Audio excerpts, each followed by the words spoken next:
मेनका गांधी ने राहुल गांधी को बताया बुज़दिल। मेनका गांधी के इस बयान से कांग्रेस पार्टी में मचा हड़कंप, बीजेपी में छाई जश्न की आंधी। राहुल पर मेनका बोली, बुज़दिली से नेता नहीं बनते, यहाँ मेरा आखिरी चुनाव नहीं, मैंने जिंदगी में कभी धर्म के नाम पर राजनीति नहीं की। मेनका गांधी सुल्तानपुर से सांसद है और बीजेपी ने फिर से अपना प्रत्याशी बनाया है। यूपी की सियासत पर उनकी हार जीत बहुत असर डालेगी। गांधी परिवार से आने वाली मेनका के बेटे वरुण गांधी का टिकट इस बार काट दिया गया है।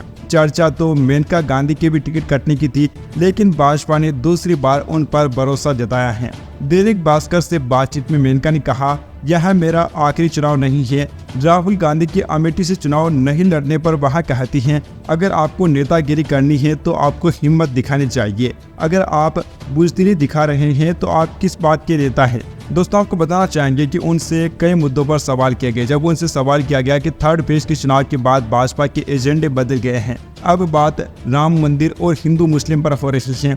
इसके जवाब में मेनका गांधी कहती हैं कि हम लोग ज्यादातर धर्म के मुद्दों को नहीं छूते हैं, क्योंकि मैंने जिंदगी में कभी भी ये नहीं किया है और विकास ही हमारा मुद्दा है और रहेगा। इसके अलावा जब उनसे सवाल किया गया कि विपक्ष का कहना है कि मोदी मिर्ची कम हुआ है, इसके जवाब में उन्होंने कहा कि विपक्ष का काम ही है ऐसा कुछ कहना, नहीं तो हम उनको विपक्ष क्यों कहेंगे। हर पार्टी अपनी पार्टी को आगे रख रही है तो विपक्ष के रखने में कोई बुरी बात नहीं है।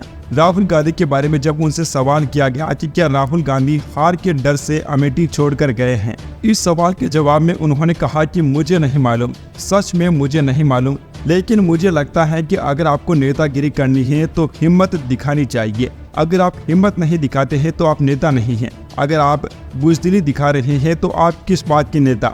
उनसे जब राहुल गांधी या फिर सोनिया गांधी से मिलने के बारे में पूछा गया तो उन्होंने कहा कि मैं कभी नहीं मिली, मैं उनसे नहीं मिली हूँ, मैं किशोरी लाल जी को भी नहीं जानती हूँ और उनसे भी मैं कभी भी नहीं मिली हूँ। Subscribe now and press the bell icon, never miss an update.